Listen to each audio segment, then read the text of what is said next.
or Caltrans Career Connections, or CTCC. Today, we're going to be going over how to apply for a state job. Last week, went over how to navigate through Cal Careers, the website to apply. So this week, we're going to answer some of those questions that a lot of people had last week, with walking you through the application process, some tips and tricks, things to look out for, so that way you know what to include in your application package as well, in order to just kind of give you the best shot.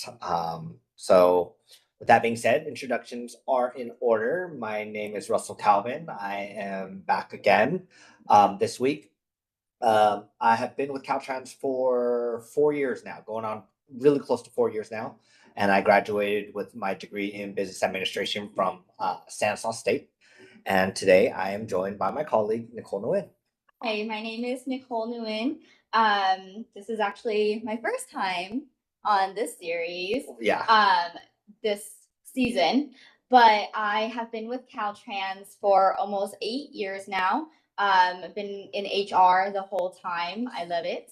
I graduated from San Diego State University with my bachelor's in psychology, moved up to Sacramento to get my master's in industrial organizational psychology. Yeah, and I love it here. Cool. So a few housekeeping rules that we are going to have for today, similar to last time. I will touch base on those as well if you did not attend last week's session. How today's really going to flow is it'll be a working session. So I will be going through and walking you guys through this process and the steps. Nicole will be chiming in. She's going to be manning the chat box as well. So if you guys have any questions in regards to how to apply for a state job, or if you guys need me to re-clarify something, type it in the chat box. Nicole will let me know, and we'll kind of go over it, so that way we answer your questions in live time. But we will also reserve some time towards the end to be able to go over any other questions that you guys might have. So there will be a Q&A session at the end. For all current DOT employees, the only thing we ask is that if you have any questions regarding to projects or internal questions, you can go ahead and email us instead. Please email us instead. But other than that, we will go right on ahead and get started, and I will share my screen with you guys. All right, cool. Perfect. Perfect. Now everybody can see the screen pretty well. What's the chat looking like, Nicole? We good? Cool. All right. So once again, when applying to the state jobs, the website you're going to want to use or need to use is going to be calcareers.ca.gov. That is the website to apply, unless you are mailing in an application or meeting everyone at a specific hiring event. So you're going to want to use this website, and I know Nicole's probably going to drop it inside the chat box as well for you all to use. Just to refamiliarize everybody with it, when you're on this website, it's going to have your navigation and kind of hot links right at the top. This section right here, you can go ahead and type in any job that you're looking for. If you go into advanced search, you can narrow things down to DOT as well, but I'll retouch based on that. So the first step, what we like to call the 3-step process, is you're going to create that account. So click on that right corner, and you're going to want to create an account. If you create the account, it'll prompt you through a couple of things. So like an email address, user ID, password, just those normal things. And then first and last name, addresses, X, Y, and Z, and then it'll help you create your account. We already have an account created for us, and we kind of use this to show examples. So let me go ahead and remember what it is and log in for us real quick. So it's going to be...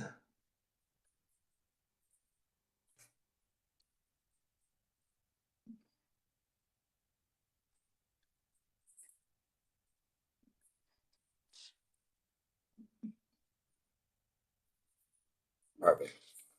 So when you log into your account, it's gonna look like this. On this left-hand side, it's gonna be a couple of quick links, and then everything on the right side is gonna be the information from those quick links.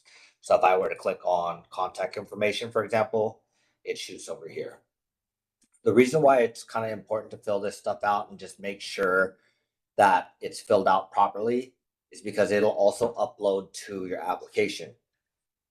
The biggest mistake that we see here is a lot of people tend to either one have an outdated email or an outdated phone number.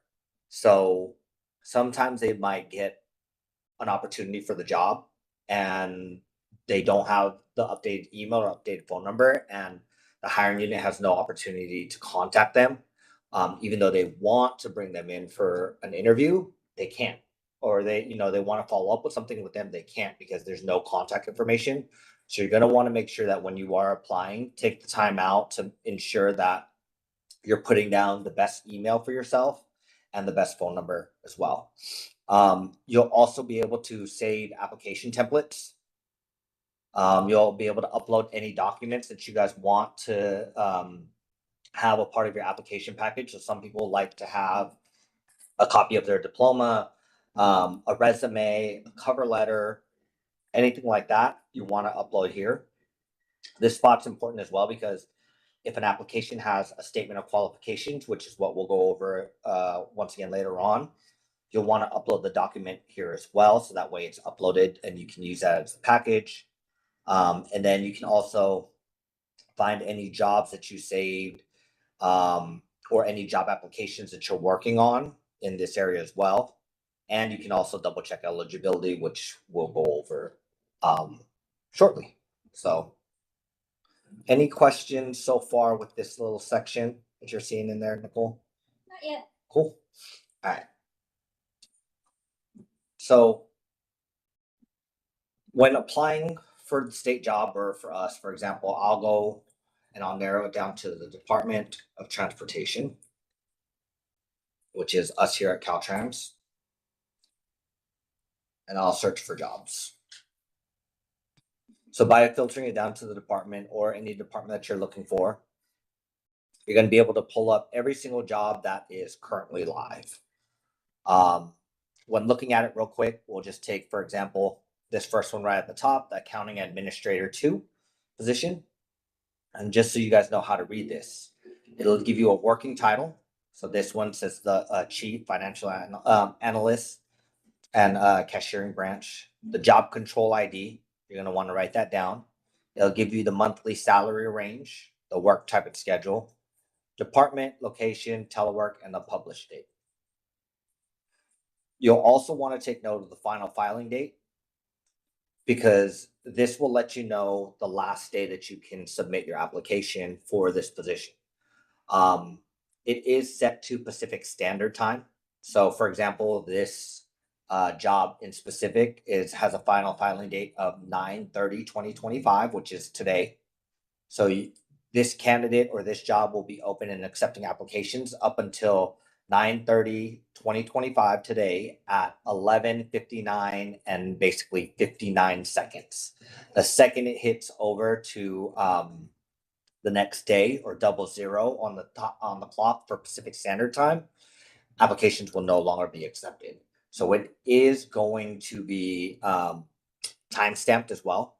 So you're going to want to make sure that you give yourself enough time, but do know that it is going to be up until that date. Also, since we are a state agency, if it's left open until that final filing date, we're not going to make a hire before then. So you'll have the opportunity to go ahead and submit your application for it to be taken into consideration. We're not going to make a hire before that. It's not one of those things where I do know sometimes in the private sector, a job application can be up and you don't know that the position could already be filled. So you don't want to apply for it. For us at the state with the public service, if it's open and it's showing that the filing date is still live, you have an opportunity to go ahead and apply, and you won't have to worry about not potentially getting considered for it. And do you have anything to add on there, Nicole? No, just kind of answering some specific questions in the Cool. chat, but got it. Perfect. So I'm gonna go ahead and click on just this general one right on over here, which is an associate governmental program analyst.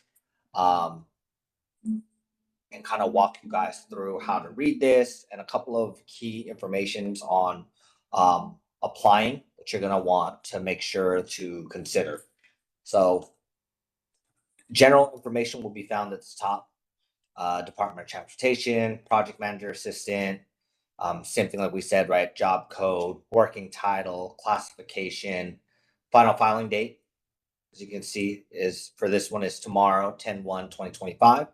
There's an apply now button, and you can print the job. You can also save the job. So that way it'll save into your file and you'll be able to go ahead and apply for it later on. When looking at the page, getting ready to apply, we always tell people kind of look at that and then you're going to start reading through it. So what's the job description? What are the duties? The reason why you want to read through it is because even though the classification of the job, for example, associate governmental program analyst might be the same across a bunch of job applications, it doesn't mean that the jobs are going to be doing the exact same thing because they could be in different branches. They could be in different divisions, so they could potentially have a slightly different scope of work. As you read further into it, generally under the job descriptions and duties, you'll find some information on what am I going to be doing, what does the job entail, but you'll also find a lot more of that information in the duty statement. So if you scroll a little bit further down, you'll be able to click on the duty statement of the job, and then the file will open up just like this, and you'll be able to see the general statement, the core competencies that they're looking for the position. And then when you scroll a little bit further down, you'll be able to see a lot of the typical duties. This is probably one of the biggest questions I get asked when showing up at any events or doing any webinars. It's like, hey, what are the duties of this job? Like, what is the what tasks am I going to be asked to kind of do? And this will give you a pretty accurate breakdown on what to anticipate heading into a job. And this is kind of where you'll kind of see exactly what it could entail. Now, if the job looks like it is a potential fit for you in terms of interests, that's great. Save the job and you can apply for it later on. But what I did at personal out of experience was if the job looked like there were things that I could do on this, I saved it so that way I could reassess it later on when I was searching for jobs.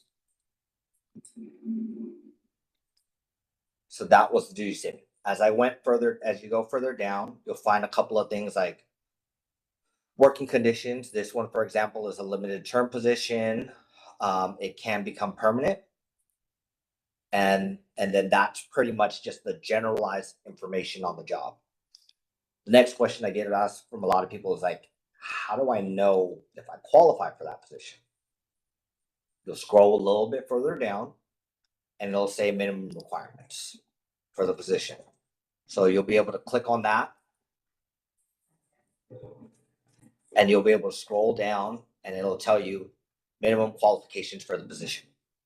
It'll give you the experience that you need if you are a state level employee already.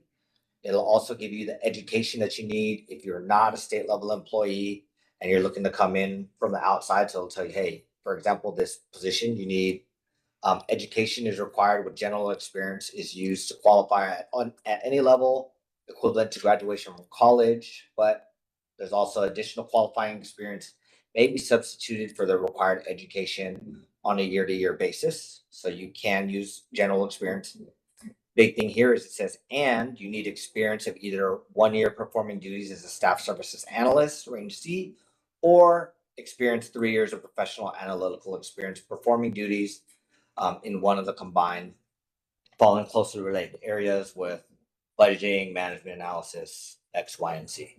So you can see that there are two different explanations of how you would qualify for it. Either one, if you have the work experience within the state already, and it doesn't have to be with Caltrans, but just within another department, or two, if you're coming from the outside. I came from the outside. So when I qualified for my position, I used the outside experience, which was about 3 years. Any questions in the meantime, Nicole? Not particularly in regards to what we're talking about right now, but I will have some questions regarding exams and then ranges. So we can address that later. Yep, cool. Yeah. The exams, I'm gonna go into a little bit later on. The ranges will probably assess that. Yeah. Close, a little bit closer to the end, but the exams will be assessed here real shortly. So we've gone over kind of, just to recap, we've gone over at the top, right? What it looks like, the information that you're seeing at the top, what the job entails, and if you meet minimum qualifications for the job. So let's say you're really interested in it now, and you're kind of like, okay, what do I need? What documents do you guys need from me to get together so that way I can apply for this position? And you'll scroll down into the special requirements area, and it'll tell you you need possession of a valid driver's license is required when operating a state-owned or leased vehicle, and you need a statement of qualifications. So I don't know if you guys remember earlier when I said upload additional documents, and I'll go back to that section in your profile.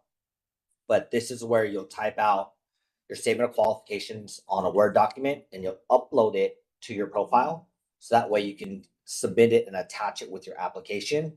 And they'll have the specifics here. This is the SOQs or statement of qualifications. As you can tell here, it says it is required as well.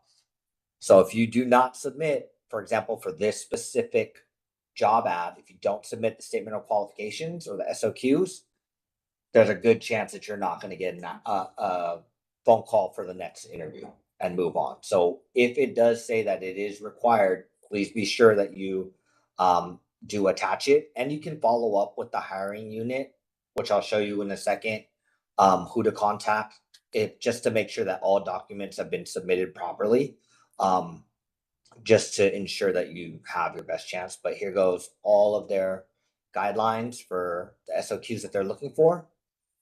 And then it'll tell you, okay, who's eligible to apply, who can apply, how to apply, where to mail it in, where to drop it off. Once again, it'll tell you required application package documents. Sorry. So you required application package documents. And they're making a very conscious effort here to let you know that the statement of qualifications is required. Just a tip on statement of qualifications, it is not the same for every job, just so you guys are aware. So you will have to fill out a different set of statement of qualifications for every job posting that you do. You actually just answered one of the questions we just got. Oh, okay. Yeah. So if you do one for a job, a best practice that I did was the header for each, the header and title for each statement of qualifications that I did had the job code number written on it, just so I can keep track and make sure that I was uploading the right statement of qualifications to the right package.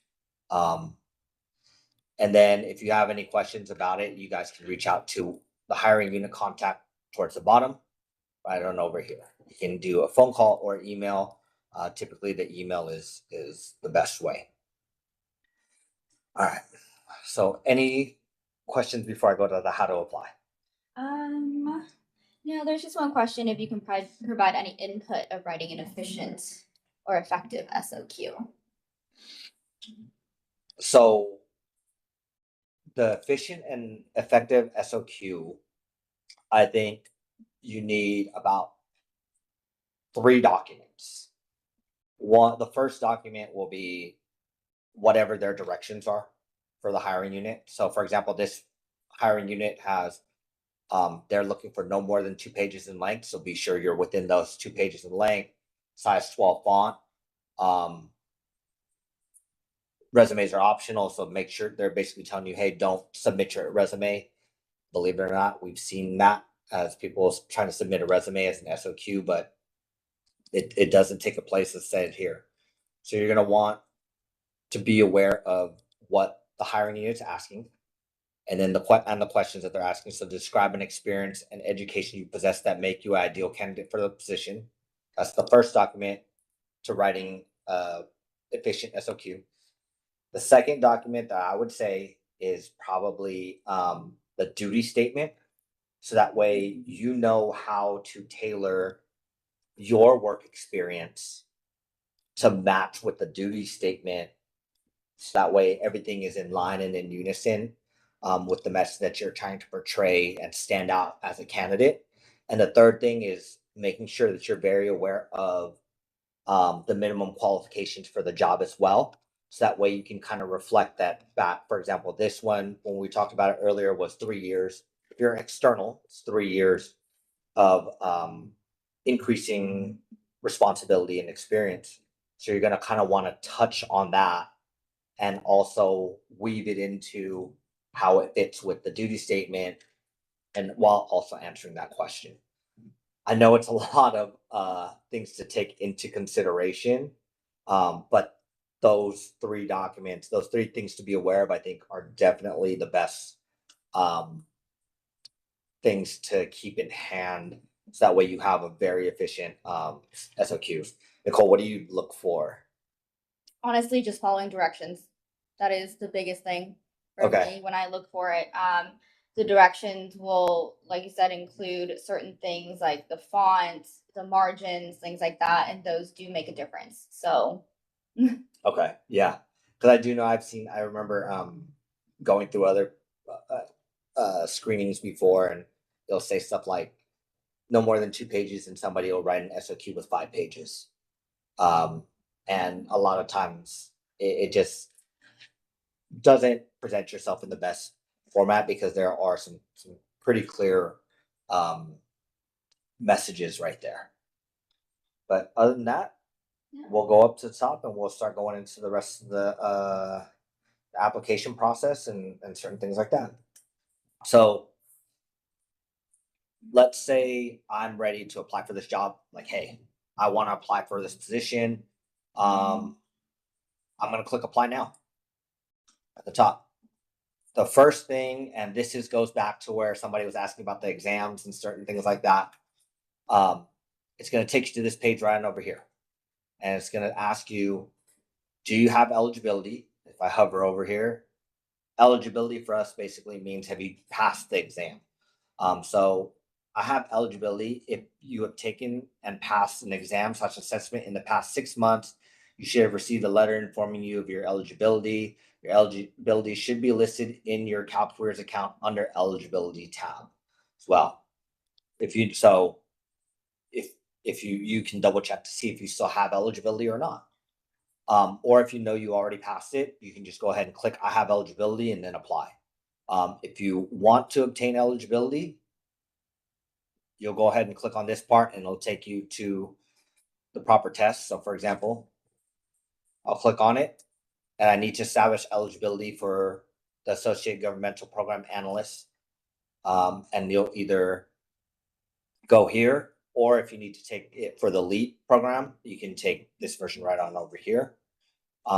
We do like to encourage people to take these exams or these eligibility exams before applying for the job because then it just lets you know, okay, hey, I am qualified for the position. A big note for us to tell you guys, and we always like to emphasize this, don't think of it as an exam like you're in school where you're having to like study for finals or something like that. It's just more of a self-assessment, right? Yeah. It's more of a self-assessment. Just most of them yeah. are like more self-assessments. There's definitely some that are a little bit more technical for sure. Yeah, but that's based off of the job. So if the job is super technical about certain things, then they tend to be asking a couple of questions, but most are self-assessments. So nothing really to super stress about. You don't have to freak out and be like, oh my God, I've got to study for the next week, or figure out some time to study for a week. It's pretty casual, and it's pretty solid self-assessment. So then you would basically go ahead and take the exam. And then once you gain the eligibility, you come back and you'll apply because it tells you your results for the most part within 24 hours. I mean, most of them will tell you within 5 minutes. Yeah. 4 to 5 minutes or so, but some of them can take a little bit longer depending on the specifics of certain ones. I'm going to go ahead and just click I have eligibility for this position and I'm going to apply for the job. This is where it'll take you how to start. How do you want to start for the job? application, then you'll go ahead and use templates or use a blank application, whichever one you want. If you click on blank application, it'll take you here and you'll just individually fill things out and you will just keep going. You'll keep churning it out. And it'll just go page by page and you'll be able to kind of just slowly fill it out. We encourage people to definitely use some of the templates. Now, also, when we do say use the templates, we don't just mean copy and paste it. You set things up in a good manner, you can definitely use your templates and then make the minor adjustments on there to tailor your application towards the duty statement of the hiring unit. So, like we were looking at this one, you would definitely want to tailor it towards whatever it was saying on the duty statement, and that's how it's going to help your application stand out. It's going to really help your application and your application package stand out because they're going to be able to read your job application and notice that you took the time and effort to kind of make things a little more tailored to them versus somebody that just kind of copy and pasted it. And sometimes maybe the language is a little bit off and it just doesn't quite line up as well as what your application package did. Any tips for you do you have on that, Nicole, like with filling out the application? I was focusing on the questions. Oh, yeah. No, it's all good. So you'll go through here and you'll just kind of click, just start answering questions, and then you can click and save or save and continue as well. And then you can just save your application also. I know when I applied, I probably would take about a day for each application. Days, Um, yeah. And not in like total time, like a total of 24 hours per application, but I would take about a day for each application just so that way I knew I would give myself enough time to double check that whatever I was putting on my application would match up with what they were looking for. And then I made sure, obviously, that the right statement of qualifications was attached to it. And I will take you guys to another area over there as well. So after you fill all your normal questions out with your education, your job experience, you'll get down to the application package and you'll choose to upload. So this is where you'll be able to click and you'll drag and drop any of those extra documents that they were asking for in that special requirements section. So for example, it did say on this job, a driver's license is required.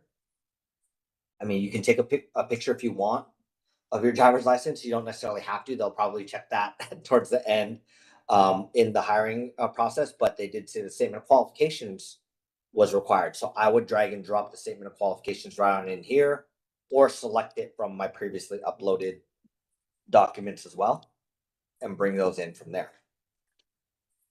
From there, upload any other application or documents that you feel are necessary for the job that you're applying to, and then you'll save and review, and eventually it'll just ask you, because I just unfortunately haven't filled everything out on it, it'll just have you submit the application,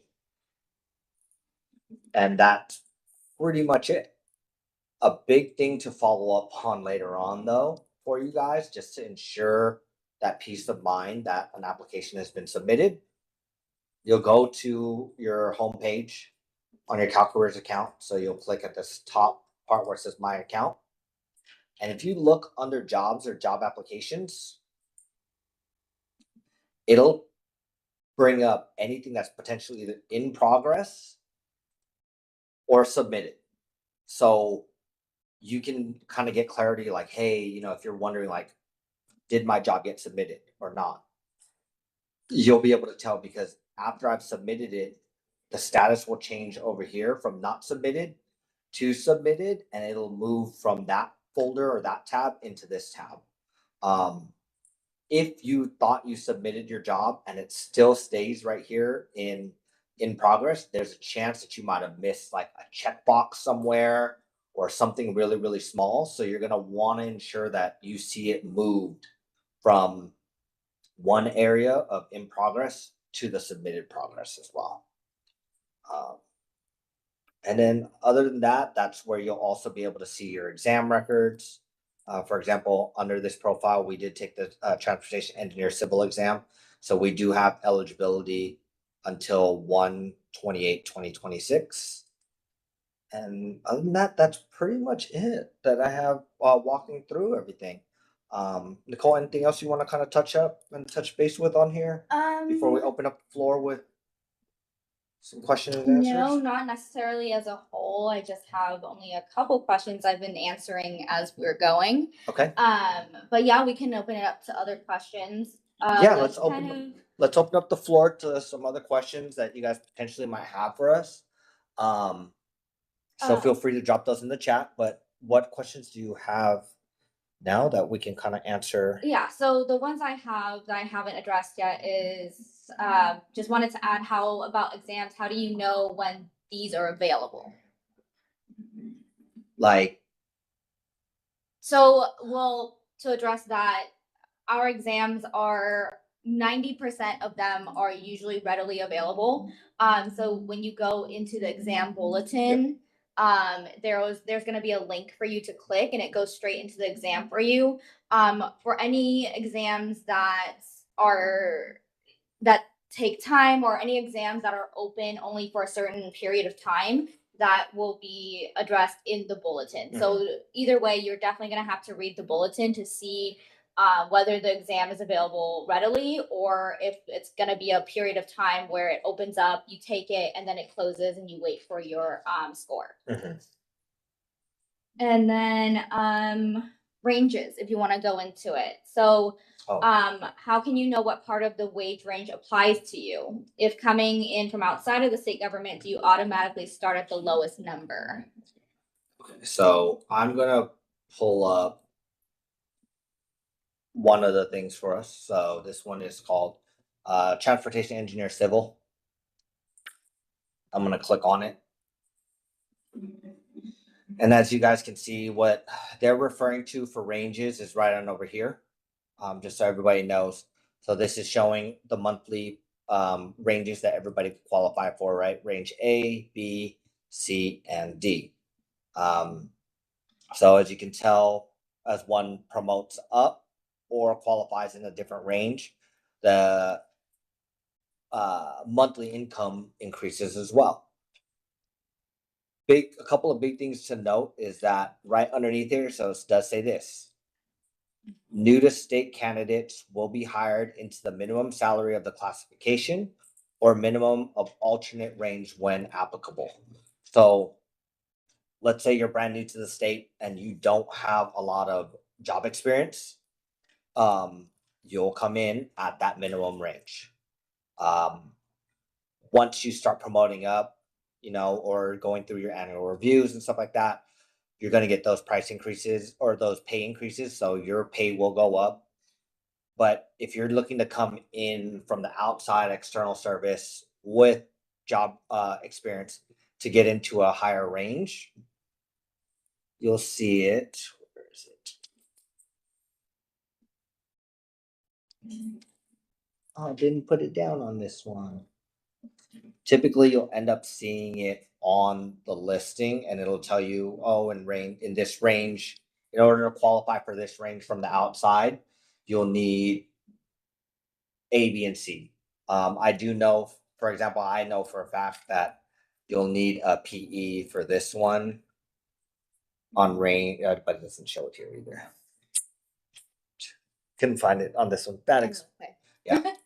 But it will tell you, they will tell you typically like, in order to qualify for this range, you'll need a license or you'll need a certain amount of experience. So that's where you'll know if you're going to be coming in to a higher range or not. You can also ask for clarification as well. If you're going through the interview process and you're interviewed with them and they're just like, hey, I was looking to potentially get in at this range.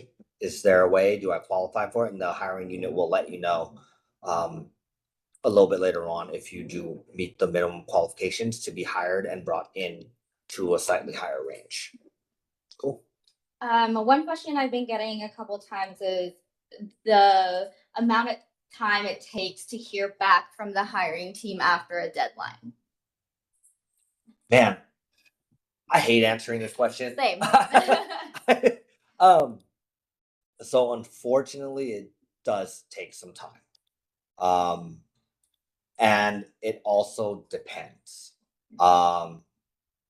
Just so everybody knows, Nicole is my manager. She moves very fast. So the second it's over, she wants the other people to vet and filter through everything and get her potential list of candidates to interview as quick as possible. So she might hear back. You might hear back from Nicole for a potential interview within 4 weeks. There are other hiring managers that can take 6 weeks or 8 weeks. So unfortunately, there's no clear cut time frame that we can give you. It depends on the hiring manager. It depends on whether the position is currently vacated, if it's being filled because somebody is retiring, if the budget is coming up for that position. I will say the range I will give you is at a minimum of 2.5 months. That's if they move very quickly and everything, all the ducks are in a row. It can reach up to 5 or 6 months. I can't give you that definite answer, unfortunately, but this is why we tell everybody to apply to as many positions as possible. Just because each hiring manager will move at a different pace based on what they have, and because of that, just apply to whatever you see fit, whatever you qualify for, and just go for it because you don't know whether one person is gonna go much quicker than the other. Yeah, for us on the state level, I know before I came to the state, a lot of people were like, "Hey, why don't shop?" Like in the private sector, they're like, "Hey, don't shotgun your application out there because you're going to see a bunch of applications X, Y, and Z." But with the state, because our process does take some time to go through, we definitely always encourage people that if you qualified for an associate governmental program analyst position or what we call an AGPA position, um, apply to as many of them as you can, um, because the time frames you don't know which one you're going to get the call back from and how soon. So that way, it just kind of gives you as many opportunities as possible for you to kind of select which one you want to go for. As Nicole was saying, I remember when I was applying to the state, I applied to one and I didn't hear back until about 6 months later, and I had forgotten. But there's a lot of other ones where I applied, and maybe like 2 to 3 weeks later, I got a call back, and they're like, "Hey, we want to bring you in for an interview." So it does just very unfortunately, but we do always encourage everybody keep applying. Yeah. Apply to as many positions as you can, and then you can follow up with that hiring unit contact that I had listed at the bottom of the job ad for you guys and shown you to get a status update as well. So that way you are aware. Let's see.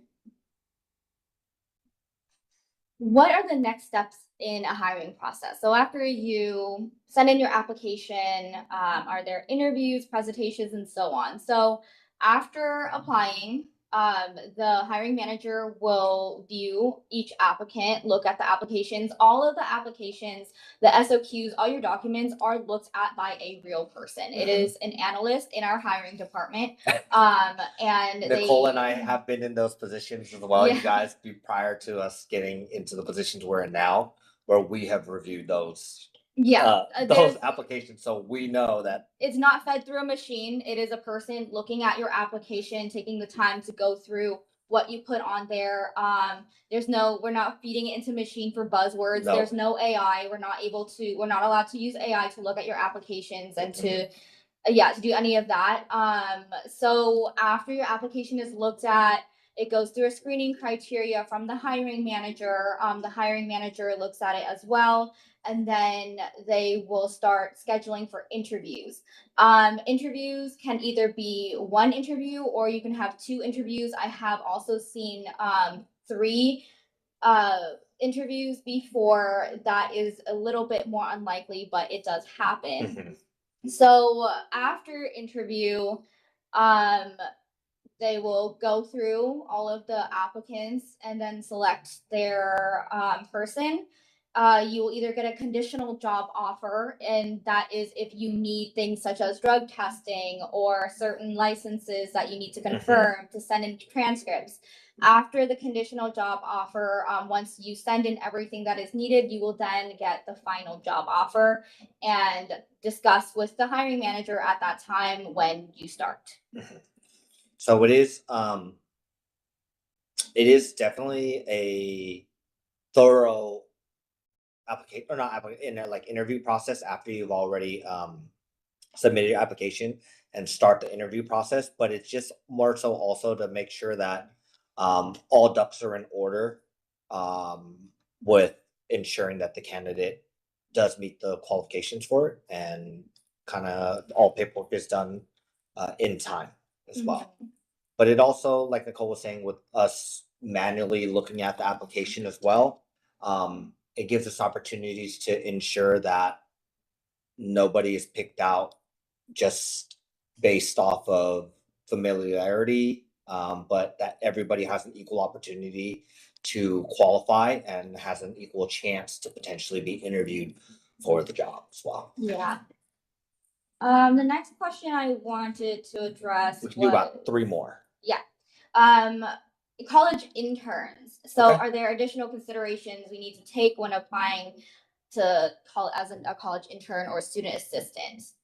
Um, are they looking to apply to a student assistant, or are I they? think so. So, Are they? so I did put in the Caltrans website. Mhm. That is completely different from Cal Careers. So the application, kind of the interview process, things like that. Usually, student assistant positions do move a little bit quicker.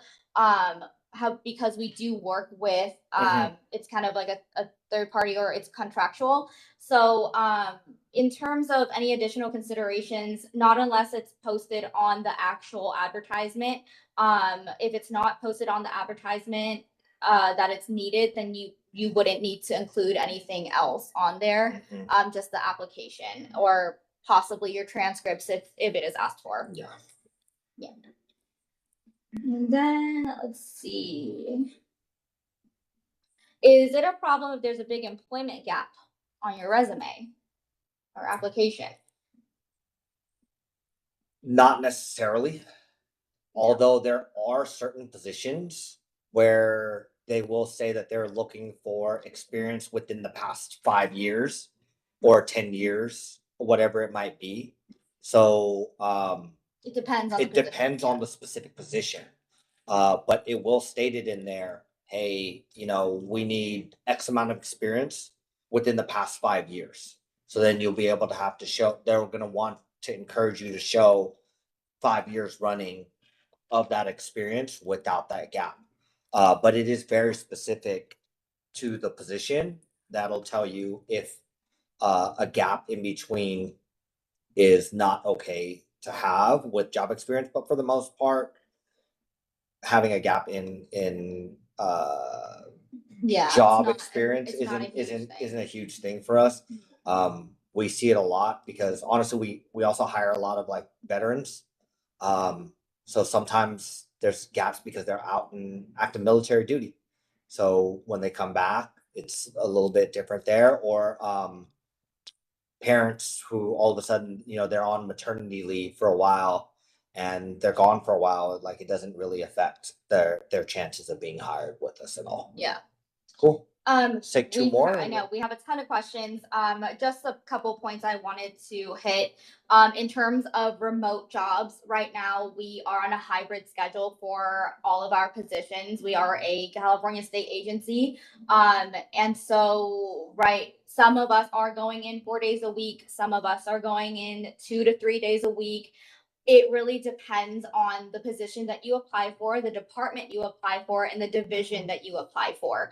But currently, you do need to be residing in California because you are expected to show up to the workplace at least a couple times a week. And then in terms of, there were a couple of questions about foreign degrees, things like that. Unless the position or the classification, the minimum qualifications are asking you to have a certain degree from, so for civil engineers, you do need a degree from an ABET accredited college. However, if you have an international degree, we do have something called a written hurdle. So for positions that require a degree, if it needs to be a degree from a certain college, if it needs to be a degree from America or the United States, it will say that. And if not, any degree essentially will work. Any experience from outside will work as well. Being international is not something we look at just because you don't have experience within the United States, but it will say on the classification specifications, it'll say on the minimum qualifications whether or not you need something specific. Mhm. And then honestly, if you guys have any questions on it, you guys can also still reach out to us, like for clarity. I do know, I think I saw that Nicole had dropped in the Ask Recruitment at DOT. Like that's our inbox. We actually, like, our team really does manage it. Like we go in there and look at the emails consistently for it. Um, or I mean, you can give them the Ask exams as well if they Yeah. do. If you guys are looking to, let's say you do have that international degree and you're wanting to take the hurdle exam to qualify you for the position, you can reach out to Ask Exams just for clarity, because that team just handles the examination process on there to ensure that you guys are taking the right exam as well. I did see while you were on there, I did see one question that I wanted to address before you Which one? move on. One of them, just so everybody knows, there is going to be another. I will host this webinar again later on in a couple of more weeks. We do this every season during the fall and spring. Just for all the students, new grads, things like that, and we will be answering all your questions. But the how to apply, I'll do it twice in the fall and I'll do it twice in the spring. I like to tend to do it right in the beginning, so that way if anybody graduated or is ready to apply now, they're able to apply any of the information that we're giving them right away. And then I'll retouch base once again in a couple weeks, and I'll have an announcement on various social media platforms on the date and time with the registration link. So that way, anybody that's in school or looking to apply a little bit later on can get a refresher, and we'll be able to give them the information on how to apply as well. But we do have our team that is recording this live as well. So if you want the link, go ahead and send us an email to that Ask Recruitment inbox, and we'll be able to send you a link to our YouTube channel that's going to have this video along with any other previous videos that we've done with potential subject matter experts, and you'll be able to kind of access that whole entire library. Yeah. But one more, and then we're gonna be good to go. We'll give everybody a little bit of time back. Let's see.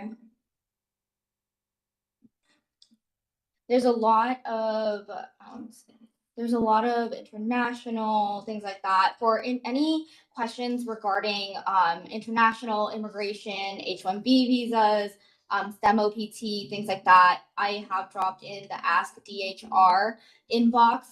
They are more readily equipped to answer those questions. Kind of each person is different and each scenario is different. So I don't want to give like a broad answer to people currently, just because we don't know your or your status or And know, like when Nicole's saying we're saying physically we, as in the two of us.